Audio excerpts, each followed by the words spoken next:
ஒன்னு சேர பொறுப்பெடுத்து உருகும் இந்த மாது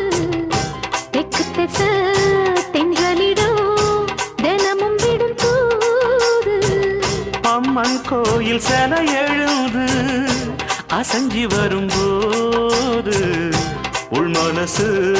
தத்தடிக்கும் உறக்கம் என்பது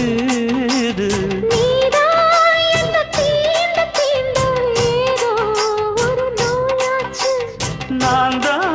உன்னை சீண்டி சீண்டி பார்த்து ரொம்ப நாளாச்சு கொஞ்சம் இடம் கொடுத்த பச்சை கொடி பிடிச்சா எத்தனையோ வித்தைகளை இப்பவே நீ காட்டிடுவே